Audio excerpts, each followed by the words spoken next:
Professor Yunus বলেছেন যারা যারা এই যে ব্যাংক ডাকাতির সাথে জড়িত, যাদের বিরুদ্ধে সুনির্দিষ্ট অভিযোগ আছে, তাদেরকে খুব দ্রুত আইনের আওতায় আনার কথা বলেছেন।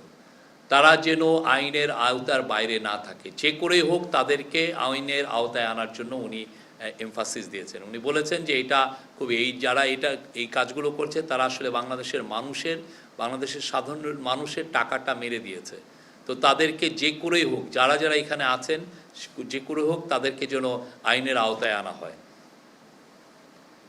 তো সেক্ষেত্রে বাংলাদেশ ব্যাংকের গভর্নর জানিয়েছেন যে এস আলম গ্রুপ, আপনি জানেন এস আলমের বাংলাদেশে যত অ্যাসেট আছে সব ফ্রোজেন করা হয়েছে, অ্যাটাচ করা হয়েছে।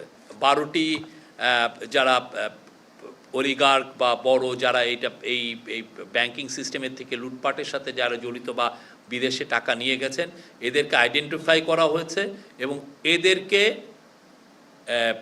এদের বিরুদ্ধে এরা কিভাবে টাকা নিয়েছেন সেটার ট্রেলটা আমরা দেখছি এবং সেটার জন্য আমরা বিদেশি এক্সপার্ট আমরা নিচ্ছি। আমরা দেখছি যে কিভাবে এই টাকাটা, এটার একটা একটা সিস্টেম আছে কিভাবে টাকাটা আনা যায় এবং সেটা আমরা ফলো করছি। পুরো ইন্টারন্যাশনাল যেগুলো প্রোটোকল আছে, ইন্টারন্যাশনাল নর্মস যেগুলো আছে সেগুলো নিয়ে কাজ করি এবং এই কাজের জন্য একটা স্পেশাল এফার্ট দেওয়া হচ্ছে। স্পেশাল টাস্কফোর্স আছে, টাস্কফোর্স কাজ করছে, বিএফআইইউ কাজ করছে, বাংলাদেশ সিআইডি কাজ করছে,